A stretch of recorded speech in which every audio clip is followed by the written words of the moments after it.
Hello and welcome to the Book Club Review. I'm Kate. I'm Laura. And this is the podcast about book clubs and the books that get you talking. Every episode, we sit down to chat about the book read most recently by one of our book clubs. What did we make of it? Did it spark debate? And whether we loved it or loathed it, the big question is always, was it a great book club book? Today we're talking about Do Not Say We Have Nothing, the latest book read by my book club and our first foray into Canadian literature. It's a lyrical and ambitious novel as author Madeleine Thien deftly weaves together a story of family, friendship and music across the tapestry of 20th century China. But what did my book club make of it? Keep listening to find out. For our regular book club interview, we'll be talking to Terry Jane Dow, co-founder of London's Radical Reading Group. And we round all that off with some recommendations for your next book club read, inspired by Do Not Say We Have Nothing. That's all coming up here on the Book Club Review.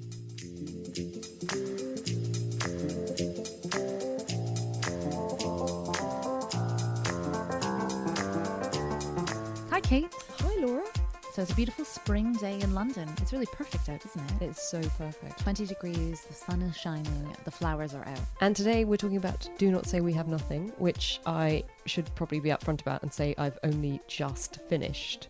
That's good. Moments before. It's fresh in the mind. It's very fresh in my mind. I kind of knew it would be a good book club book as I was reading it. The conversations I was having with people about it, from one person, this kind of, oh my goodness, it's the most extraordinary book I've read. I really want everyone to read it. And then someone else was saying she wasn't able to finish it because she found it too emotional. So I am dying to know what your book club thought about it. But how did you come to choose it? Caitlin in my book club chose this one. She is my fellow Canadian. She also studied literature at university, and she felt it was high time that we introduced the rest of the group to the finer arts of Canadian literature. And I love the way in the script I've noticed that you've capitalised Canadian literature. Yeah. Is that how you think of it?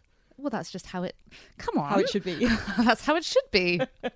That's what it is. I mean, I say this as someone who... one of my first jobs was working as an intern at Canadian Literature, the academic journal. Oh, I see. Something you may not have known about me. I did not know that, no. I'm very steeped in the Canadian literary tradition. Okay, so we're wading into Canadian literature with capital letters today. Yes, and of course, because Canada is a country of immigrants, our literary tradition is very much connecting back to the countries that we often came from.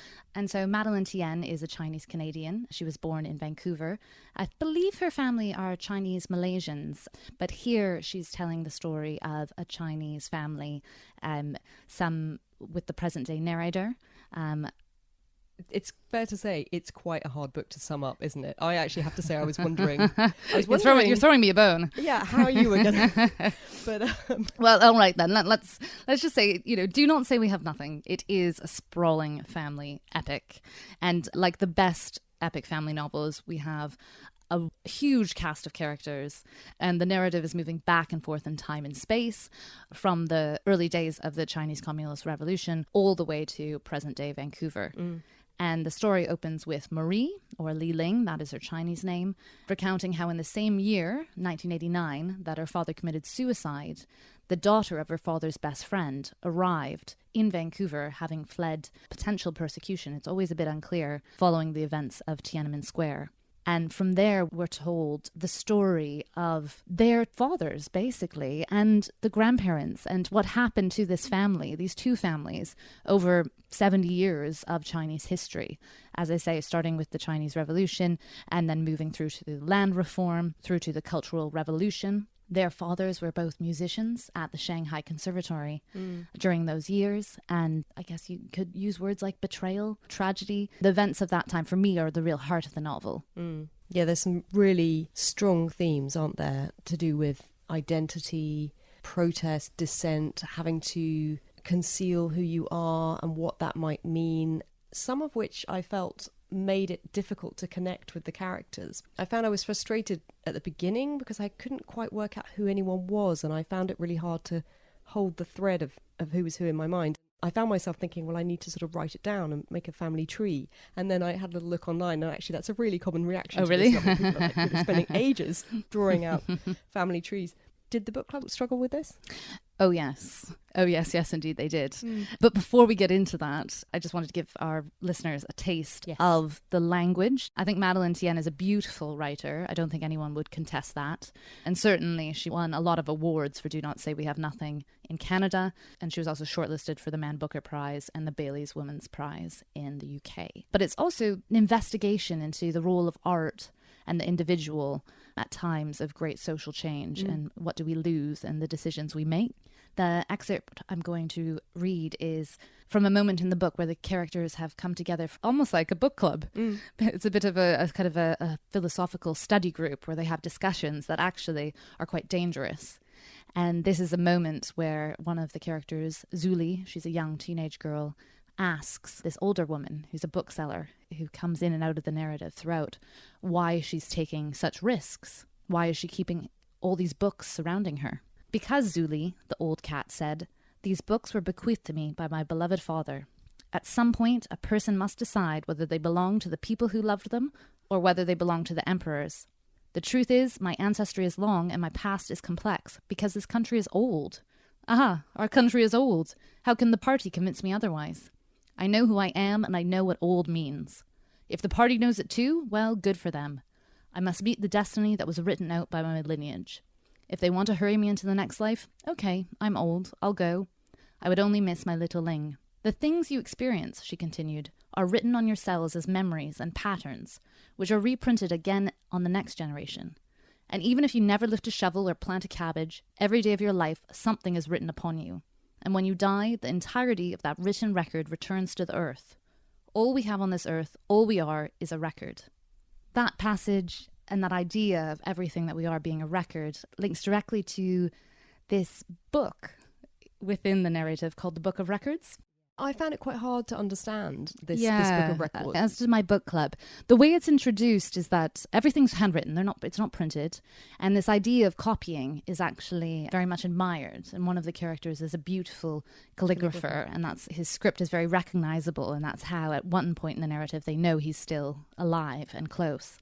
But the Book of Records is this sort of sprawling narrative, not unlike Do Not Say We Have Nothing, perhaps, that this family comes to sort of take over. The original author is never found. We never know who he is or she is. But it starts off as a love story almost between a pair that are separated during the revolution, but no more chapters are ever found. And so one of the characters, who's a poet, starts writing these stories. And the family uses the Book of Records as a way to communicate with one another at a time when there's no way to communicate and everyone's being separated and shunted around by the government. It's almost a bit surreal, the Book of Records. Whether it's plausible, I'm never entirely certain. It felt like a plot device to me. Oh, yeah. You can see its purpose. And not just a plot device, but also almost like a reinforcing of this idea, as that passage just brings out. Exactly. And so I think that's what I was trying to sort of figure out is I couldn't dismiss it because I came to realise it represented something really powerful, which is this idea that history in China particularly is a kind of contested thing. Very much. It's been manipulated. No one really knows the truth. It's sort of manipulated by, whichever element of the regime is in power at that moment. And so somehow that idea of words and time and passing on from person to person, from one generation to the next, was important. Yeah, and my book club picked up on the metaphor that Thien introduces to explain how Chinese people, how in Chinese culture, history is understood. She says in the West, everyone's looking forward. The past is behind you, like literally behind your back, and you're looking forward to the future. And one of the characters explains that in Chinese culture, your back is to the future. And you're always looking at what's come before. This idea of ancestry being so important. And you're always still very connected to the family that have come before, and you're almost repeating what has come before. It's quite an alien way of thinking about things for us. It is an alien way of thinking, and I think that maybe explains why this book can be quite challenging. Well, so come on, what did your book cover? Because I found it's the first time I've really thought it would be very hard to talk about this book without spoilers, and I don't want to. You think it would be difficult? I wouldn't want to introduce any spoilers because for me, the turning point with my engagement for this book, so for the first sort of, half or so, I kind of pretty much wanted to throw it across the room. But then something happened to one of the characters and I suddenly found myself engaged with it. I suddenly cared. So my own reaction was sort of split in two over this book. What did your book club think? Well, let me tell you what I thought, which is I really loved it. I read it on holiday. I read it over 3-4 days, probably 3 to 4 hours a day, maybe more, sitting in the sun. That's quite intense because it's quite a long book. Yes, it's 500 pages or so. However, I was sitting by a pool in the sun in a country house outside of Marrakesh. So let's be clear, this was not onerous. And so I really sunk into it. And I texted everyone, I was like, oh, I've just devoured this novel. I'm really looking forward to talking to you about it. And then we sat down and it was very clear that everyone was entirely flummoxed by how I had used the word devour. They were like, really? Really? They're like, oh, I just really struggled. I think there was about 6 of us. I think half hadn't finished it and had no intention of finishing it. Oh. The other half had finished it, but were like, oh God, it was a real slog. Everyone said they could not keep clear in their minds who was who. And they felt this was almost deliberate. So there's 2 fathers, there's Zhang Kai and there's Sparrow, and their daughters, Marie, one of the narrators who's grown up in Vancouver, and Ai Ming, who's fled China after Tiananmen Square. But pairing up the daughters with the fathers and trying to understand how it all stitched together was just kind of beyond people. And I understand why. If you're reading it over a long period of time, I imagine it is quite challenging to keep it all straight in your head. I just read it really quickly, and I think that kind of passed me by. I just stopped worrying about it. I do that too. And I think it's a different type of person. Like, people always complain with Wolf Hall, you can't keep track of who's talking. And I'm like, oh, well, why would you care? Like, just keep reading. So I think if you're a kind of someone who's reading and likes to keep track of exactly what's happening, you're going to need to make a chart. Yeah, you're going to need to make a chart. Not least because people's names, it's not that the names keep changing, but they're the names that would be normal in Chinese are quite strange to us. So was it Old Cat? There's Old Cat, who's the bookseller, Big Mother Knife. Yes. And Great Aunt Swirl. I mean, if there is a character in this novel that sort of stands out with some sort of personality and independence of thought, it's Big Mother Knife. Big Mother Knife is excellent. But then you see that very kind of characterization, her willingness to speak her mind. Illustrates how all the other characters are holding themselves in check all the time. And I think for me, that just became increasingly heartbreaking. I felt I was beginning to understand what the author was trying to do, and that actually what I'd sort of seen as a flaw in the writing for quite a long time, I gradually started to feel was a point being very subtly and kind of beautifully made. So I don't know, was it a flaw in the writing or was it a beautiful point well made? I think it was a beautiful. I think a book club. I think it was a beautiful point, well made. But like my book club, not only were they not taken with the cast of characters, they just weren't that bothered. They weren't moved. They couldn't connect. I, like you, was quite heartbroken by that middle moment, which is basically when you have your 3 friends at the conservatory. Zuli, Zhang Kai and Sparrow, and the Cultural Revolution is underway. So these are the 3 musicians. The 3 musicians. And I suppose she chooses music, doesn't she, as her example of something which to people with this sort of rich, creative inner life. And these 3 people are extraordinarily talented as well, particularly the violinist. Yeah. And then the idea that was so brutally suppressed, they were unable to express it. And not just suppressed by kind of the state, by the party, but by their fellow students. There was this purge. The other thing I found about this novel was I found it so depressing in the sense that I just wasn't willing to accept that human beings would turn on each other in that way. And yet the fact is this is a novel based on what we know of Chinese history. Well, and I didn't know very much. I think like the Communist Revolution, land reform, the Cultural Revolution, these were terms that I was aware of, but I had never really thought through what happened. Yeah. I don't know that I'd ever really been exposed to anything that told me what happened. And also growing up in Vancouver, Vancouver has a huge Chinese Canadian population, and so many, parents of my peers growing up would have been touched by these events. This is very recent history. And that's what shocked me the most. The Cultural Revolution, that was in the 60s, at the same time as you have Woodstock, and the Vietnam protests. And this is a story about the choices. Those 3 friends, those 3 musicians, they all make different choices about how to react in the face of persecution. I think it's something I read online, sort of summarising it, said, it was a novel about the tragedy that is 20th century Chinese history. And I'd never really thought of China in that way. And this novel really opened my eyes to Yeah, that. I was thinking that just on the way here. Swirl is sent off to a re-education camp, which is a concentration camp. Yeah, Everyone effectively. around her dies, Yeah. except for her and one other woman. And this is during the time of the famine, isn't Yes, it? Where, which I hadn't realised about either. how did I read? Up to 30 million people Yeah, may have died. It's just astonishing. And the damage that inflicts on the survivors as well, and the choices they've had to make. The book opens, the very first paragraph is Marie explaining that in 1989 her father left them twice. He left them to return to China, to Hong Kong in this case, and he left them by committing suicide. And this is a story, it's trying to explain why he committed suicide. Yes, why he could no longer live with himself. Mm-hmm.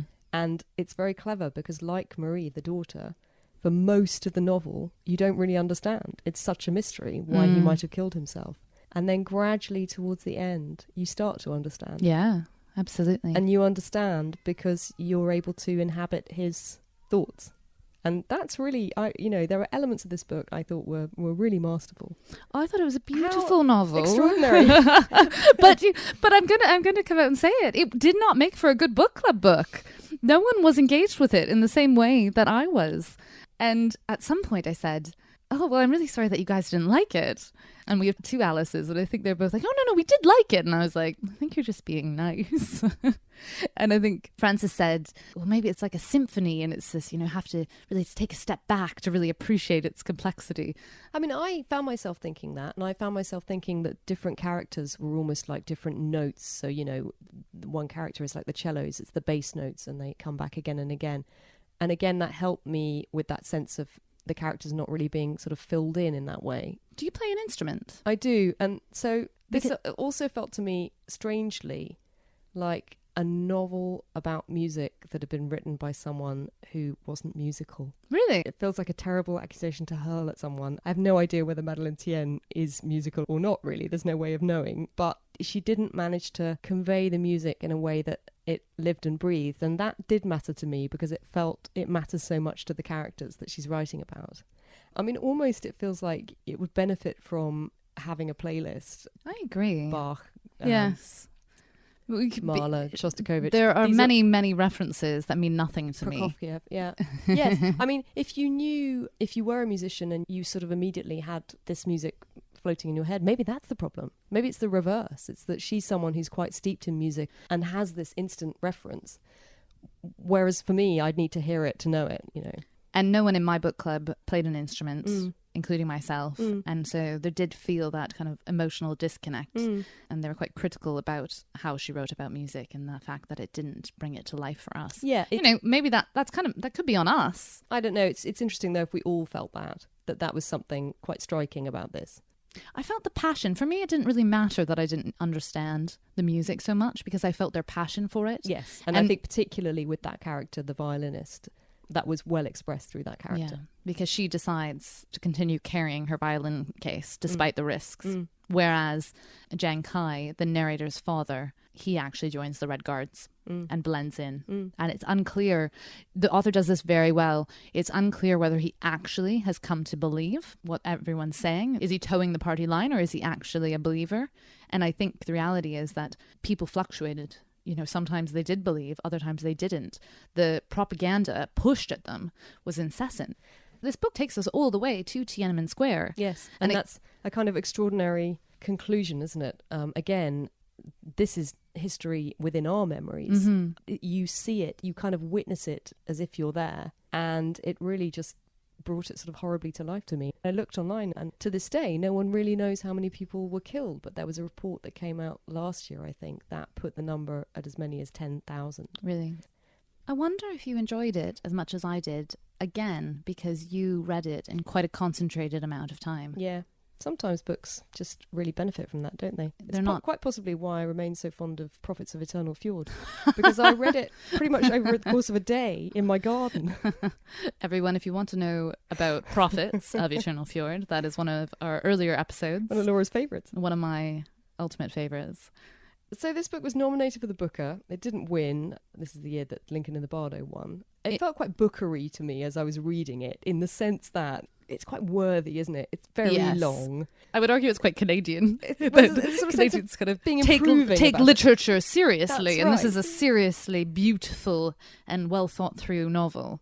But I can't deny, I think it was very worthwhile and very rewarding. And I would recommend it to people, but I can see why it wouldn't make, I think, such a good book club book. It's almost, there's too much to it. Yeah. It's so well considered that you almost need to sit back and think about it. But even just kind of right now, trying to summarize it in 50 words, trying to pick out the main points with you, there's just too much there. And listeners, I hope we haven't kind of confused you too much. I mean, if you're feeling baffled about the characters and who did what and what happens to whom, you'd be in good company with my book club. But I think it's one of those books, you know, as I was reading it, I found myself thinking, you know, why do I read? Why do we read, you know? And for me, it was very much one of those books where it's changed the way I think. And even though I was sort of grumbling as I went along about the fact that I didn't really feel like I could identify with anyone, it's worth it in the end. In the end, you sort of understand why that might be the case. I was impressed by it, and I would recommend it. I would recommend it to everyone as a wonderful book. I would not recommend it as a book club book. For our regular book club interview, we sit down with Terry Jane Dow of the Radical Reading Group. She tells us how the newsletter of feminist thought leader Jessa Crispin sparked her idea for the group and led her to co-founder Nat Rees. We both were subscribed to Jessa Crispin's Tiny Letter, and she put in one of her letters that she was thinking about maybe starting a radical reading group in New York where she lived at the time, and if she did it, would anybody be interested in coming? And then other people in the US were messaging her and saying like, oh, maybe we could start one in our city where we are. So then they popped up, and there was one in Chicago, and sort of a few dotted around all over the place. And Natalie and I had never met, had never spoken to each other, separately emailed her saying, how about a London one? And she emailed us both back and was like, you both wanted to do a London one, so off you go. So we did. And how do you define radical reading? What is a radical book? We've gone with quite a loose definition, and we've basically said as long as it's not a book written by a straight white man, then that can pretty much be radical. Like, that's a radical thing in itself if you've written something and you're out of those bounds of privilege. How do you manage the discussion? Actually, people are generally quite polite, and if people are waiting for something to say, like, everybody kind of takes it in turns a bit, which is quite nice, because we sort of thought if we got more than was kind of manageable for a group of people, that we would kind of split into a couple of groups and then people could part way through or something. But actually, everybody's quite generous with other people, and if somebody's got something to say, everyone's like, oh no, like, you say your thing and then I'll have my go. It's quite nice, like, to have enough of a group of people that everybody brings different stuff into it. Is it a diverse bunch? Yeah, it has been. I think it has really depended on the books that we end up with as well. Because it came out of Jessa Crispin's Tiny Letter, I didn't think very many men would turn up, and then they did, but nice ones rather than like ones that like, yes, I'm interested in reading about women and not reading about my own life experience. And what kind of isms do you cover, if that makes sense? I think maybe more than what isms do we cover is maybe there aren't really any isms that we wouldn't cover. Fascism? I mean, we would maybe cover it, but in a different way. Like, why is fascism bad? Rather than, like, we're not going to be reading Mein Kampf and coming up with our own policies. That's reassuring. I think it's like a pretty open book, in that if somebody feels like it would be a radical thing to read, then we'll put it on the list. And if other people agree, then that gets more votes. We should talk about the books. So we read David Wonorich's Close to the Knives, which was my favourite and which was the busiest book club that we had. Wonorich is an artist who died of AIDS. He did a lot of activism for the AIDS movement. When you see the pictures and it's a guy in a leather jacket and it says, if I die of AIDS, drop my body on the steps of the FDA, that's him in the jacket. And he did lots of activism, and lots of his friends died and he died. And it's kind of short stories, but they're not really short stories. They're kind of memoir mixed with short stories, and it's very good. It's very cutting. He lived on the streets from when he was very young and was prostituting himself from when he was about 13, I think. Yeah, it's really horrible stuff, and like turned things around for himself to be able to come out of it and be this amazing person who was doing all this activist work, creating beautiful artwork, just to have that come out of something that was so awful. Like, he could have gone totally the other way and it would have been completely understandable, and instead of that he used all of his experiences to try and do better by other people. I cried a lot for that one. It was bad.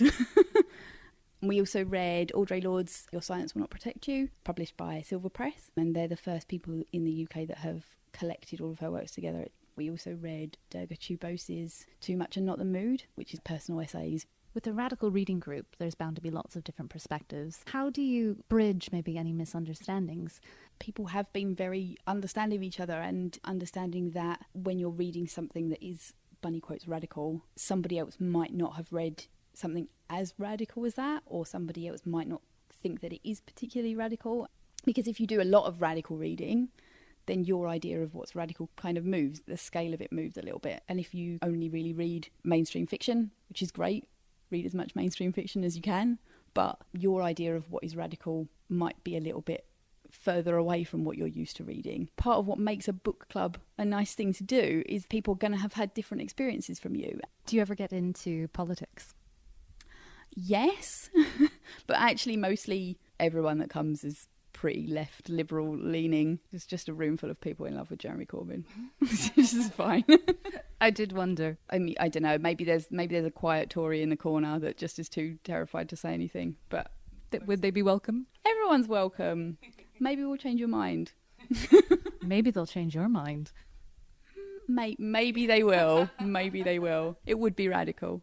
And if any of our listeners in London wanted to get involved, or if any of our listeners anywhere in the world actually wanted to start their own book club, what would you suggest? Yeah, do it. Why not? It's good fun. If people want to come join in on the London one, they are more than welcome. We've had a little bit of a break and we are going to kick it off again in the summer. But there's a Facebook group and a tiny letter, and they're both just Radical Reading London. So they can sign up to those things and then they'll find out where and when and what we're reading next. But yeah, book clubs are everybody. Book clubs are fun. Well, that was really interesting. I have some questions, though. What is a tiny newsletter? A tiny letter. A tiny letter. A tiny letter is like MailChimp. It's a newsletter platform. Oh. And so I imagine if you have a blog or a website, you would set up a tiny letter, and that's how you can communicate with people. Mm. If anyone wants to join the Radical Reading Group or just stay up to date with what they're reading, they can follow the Radical Reading Group through their tiny letter. They have their own. Or they can find them on their Facebook page. Could we have a tiny letter?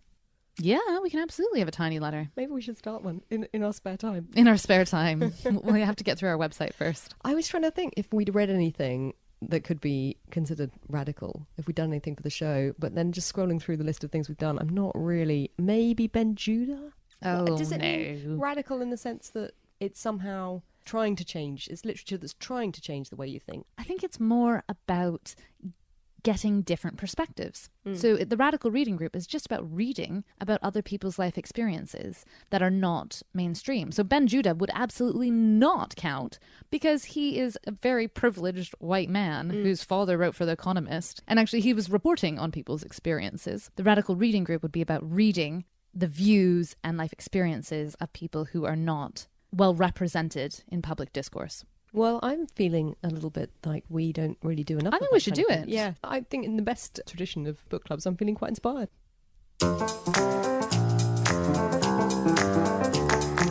Inspired by Do Not Say We Have Nothing, here are some more recommendations for your next book club read. I'm going to recommend The Concubine's Children by Denise Chong. I read this memoir as part of my reading list for a Canadian literature course a while back now, but it stayed with me. Denise Chong's grandmother was a concubine who was shipped over effectively to Canada to be the Canadian wife of her grandfather. He was a Chinese immigrant to Canada and he still had a wife back in China. So with my newfound knowledge of Chinese history, is this then pre the communist revolution? It is pre-revolution, and Canada had a lot of Chinese immigrants from as early as, the 1840s, when I think the author's great-grandfather came to Gold Mountain, which is what North America was called in China at the time. And it's a really sorry part of Canadian history about the treatment of Chinese immigrants in building the railroads in the 19th century. There was a lot of fatalities and they were treated very, very poorly. Denise's grandmother then was this concubine, and Denise's mother grew up in Chinatown in Vancouver. And it was only when Denise moved to China herself, I think in about the 1980s, that she encouraged her mother to come over, and they would go to the village, not where their mother, not where the concubine had come from, but where the grandfather had come from. And in doing so, they discovered the other half of the family the half-siblings. Wow, were they pleased to see them? You have to read it. It's really moving. I'd highly recommend it. I think it'd be a great book club book. I was thinking to recommend a book we did for my book club, The Noise of Time, which is by Julian Barnes, and it's about the composer Shostakovich, who his music is referenced in Do Not Say We Have Nothing. And it's told from his point of view, and it covers various moments in his life in Russia under the communist regime. What he ended up having to do was he continued to compose, but he had to toe the line. It's about that inner conflict, which is very much one of the themes of Madeleine Thien's book. I slightly hesitate to recommend that book because I didn't really like it that much. I didn't think it was that good. But it was a very good book club book. It was a very good discussion book. And for anyone who wants to read about Prokofiev, Shostakovich, and those great Russian composers, I recommend Alex Ross's book, The Rest is Noise, which is an absolutely extraordinary book about music. But it's very, very long, and it wouldn't do for a book club book. Just a great read. Yeah, just a really amazing read. And today we also have a recommendation from the fabulous Faye, my mother. She's also an all-round expert on all things can-lit. Capital C, capital L. I had two choices because I couldn't single it down to one. The first is a novel by Kim Thuy called Ru, R-U. It's a novel, but it's based on her autobiography of her family's journey. During the 1970s, the Canadian government brought in over 100,000 refugees, referred to as the boat people from Vietnam, who were escaping. And her family came at that time. She's written the book in a very clever structure. There's about 140 vignettes, almost like prose poems, and they all fit together in a fluctuating timeline that goes back and forth. It's beautifully written. It was written in French originally, reads well in English just as well. It's a very good translation. It's a successful immigration story. Canada takes pride in being multicultural to the point of smugness sometimes, that this is this world where everyone has the opportunity to start new lives. She herself said that she wrote this as a homage or to honor the country that was so welcoming to her and her family. So it's an interesting story of their life in Vietnam before the war, refugee camps, she herself living in Montreal. They were accepted into Montreal because of their fluency in French, and the things that happened with their family. The other book I'd recommend is called Brother by David Cheriandi, who is a relatively new voice. It was just written last year. It was 10 years in the writing. I'm totally unfamiliar with him, but I came across this book. I couldn't put it down. It is the opposite side of the immigration story. This is a story of a family on the edge of disaster. They were a Trinidadian family living in urban Toronto in a very poor section. So now we have the other side of the immigration story, the people that are trapped in poverty and are feeling disenfranchised. And it's a very different side of Canada than the other book of Ru. So I think the two would go together quite well. It's visceral, vibrant. It is a story of loss, grieving, and it's their experience of encountering prejudice, profiling, which as Canadians we don't necessarily like to acknowledge quite as much. I suspect my book club will have quite varied opinions on it, so I'm looking forward to it. That's all for this episode. If you'd like to see what we're up to between episodes, follow us on Instagram or Facebook at Book Club Review Podcast, on Twitter at Book Club Review Pod, that's RVW Pod, or you can email us at thebookclubreview@gmail.com. And if you're not already, why not subscribe to us on iTunes or wherever you get your podcasts? And feel free to leave us a review too, and help other book club lovers find us. Books mentioned on this episode were The Concubine's Children by Denise Chong, The Noise of Time by Julian Barnes, The Rest is Noise by Alex Ross, Ru by Kim Thuy, and Brother by David Cheriandi. Terry Jane of the Radical Reading Group talked about Close to the Knives by David Wonarich, Your Silence Will Not Protect You by Audre Lorde, and Too Much and Not in the Mood by Durga Chubose. To find out more about the Radical Reading Group, find them on Facebook under Radical Reading London. And if you keep listening to our extra bit at the end, we discuss Children of Blood and Bone by Tomi Adeyemi, Bleaker House by Nell Stevens, and Carte Postale by Victoria Hislop. On our next episode, we'll be discussing A Far Cry from Kensington by Muriel Spark, a sharp, pithy portrait of the publishing world in 1950s London. It's the latest read for my book club. But for now, thanks for listening and happy reading.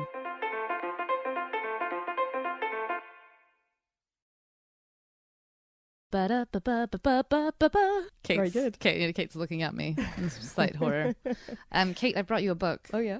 Ooh. It's called Children of Blood and Bone by Tomi Adeyemi. This looks very familiar to me because I've seen it quite a lot on Instagram. Have you read anything about it? I'm immediately after Madeleine Thien checking how many pages it is. Well, it's young adult. It's 529. It's young adult. It would be fine. Why am I bringing this book to you? It's got a lot of hype in the press. Tomi Adeyemi, I think, is early 20s. She's very young. She's an African-American woman. She has written about a fantastical world that resembles, I think, Nigeria. And she received a 6-figure advance. She's appeared on Oprah, and there's been a whole lot of attention, and everyone's very excited to say it's the next Hunger Games. And I bought it, and I read about 80 pages and was like, well, this is terrible. You're not selling it to me. This is my point. This is why I brought it for you, because I would like it. No, I haven't been able to find anyone who's read it. I didn't finish it. That's why I was wondering, because this copy that you've just handed me looks absolutely pristine. I bought it, as kind of an easy read on a weekend when I just wanted to have some quiet time, and I was really pissed off, honestly, because I read about 50 pages and I was like, well, this doesn't grab me at all. It's really episodic, really predictable. So I now have to read it. Well, you don't have to read. You don't have to read all of it. You could read 50 pages and let me know if you agree or, if I'm insane. Because as I say, the book's been getting a huge amount of attention. Okay. You're welcome. In all my spare time. You're welcome. I'll look at it. I've got a small baby, right? Yeah. Okay. Yeah. They just sleep, right? Yeah, that's all they do. That's all they do. You don't need to do much. Occasionally they just sort of coo at you and then they fall asleep again. You're not busy. You've got plenty of time. In my idle moments, I've been reading a book that I absolutely love. It's called Bleaker House by Nell Stevens. I picked it up in the Oxfam bookshop just because I liked the cover. I didn't know anything about it. And it's a sort of true story in some ways about a young writer, graduate of Boston's MFA program. And can't believe this is true or not, but apparently they gave bursaries to all the students that year to enable them to go and travel somewhere for 3 months and write. Yes, so we Is that a true thing? Yes, I believe so. But also we talked about this book at my last book club. Oh, did because you? Frances has read it. Oh, did she like it? I think so. Yeah. Oh, because I just adore it. And so she ends up going. Maybe it's because there's some kind of perverse part of myself enjoys reading about people who do perverse things, and she in isolation she as well. sort of acknowledges so she ends up going with this money that she could have spent going anywhere. She chooses to go to this island in the Falklands, which is just sounds like is it in the Falklands? It's in the Falkland Islands. It's not in the Faroe Islands. No, it's the Falkland Islands. Okay, in my head I had it was the Faroe Islands, which is northern Scotland. No, and so even but it is not the Falklands. Okay, there's sort of a blasted bit of land off the coast of Argentina, obviously, as we all know. But as we all know, only the British people know because you guys had a war. So not only are they an incredibly miserable place, but also there's this sort of very strange cultural thing about this isolated outpost of the British Empire, and everyone's incredibly prickly because of the war. So even when she's trying to just do simple things like befriend people, it's like hugely problematic. Is she British or American? She's British, and then she studied in America, and I just adore the tone of it. And interwoven with her own story of living in isolation on this island is some of the fiction that she wrote. And normally I feel like that would annoy me because it would be a bit like short stories, which I don't really like. But because I'm so invested in her story, and actually the stories that she's telling are great, I care about them and love the little interjections of bits of fiction. And so I don't know where it's going, but I am really enjoying reading it. It sounds like something I would love to read. Yeah. It reminds me a little bit of The Outrun by Amy Liptrot, where she retreats to the Orkney Islands, and not just the Orkney Islands, but the remotest island she can find on that archipelago, and writes. I think what I'm loving about this is her tone can be very funny. Mm-hmm. It's got this very sort of dry wit and sort of observation that just makes me laugh, and also that she's a very good writer, I think. And sometimes just the writing will stop me because I just think, oh, that's so well expressed. Have you read Victoria Hislop? No. Ever? So Victoria Hislop seems to be a wildly successful British author who sells millions, really, she's just sort of like a big deal. Joanna Trollope or someone like that. Yeah, a that big kind of deal. And she's written a lot about Greece, and I haven't read her novels, but I get the feeling that they'd be a little bit schmaltzy, quite possibly in a very fun way. Let's just dismiss her entirely. No! Well, no, but this is if she sells that many, she's clearly... No. I'm allowed to say that, partially, because I picked up her book called Carte Postale from Greece in W.H. Smith. It was, I think it was like £3.50. And this is all in preparation for your Greek holiday. holiday. Exactly, Yeah. yes. I'm going to Greece in September. And she spent a lot of time in Greece. And so just speaking to your point about the author of, what is her name? Nell Stevens. So Nell Stevens dropping in these stories. I thought Carte Postale was going to be a novel, and actually it's framed by a narrative device where this young woman travels to Greece, and she has this manuscript that's been sent to her, and it's stories that an unknown man has written where he's kind of recounting what he's heard as he stayed in different Greek towns and villages. And the writing is not witty, and it is not very good, but there's something almost like quite mesmerizing about the basicness of its prose. I don't like short stories, but the stories almost have a certain sort of like folklore element to them, and it's just strangely enticing. I'm quite enjoying it. It's good. It's good holiday prep anyway. Yeah, exactly. Maybe because you've got that agenda. You're not going to pick it up. No. Well, No. I won't have time because That's true. You have to read I've Children got of Blood and Bone.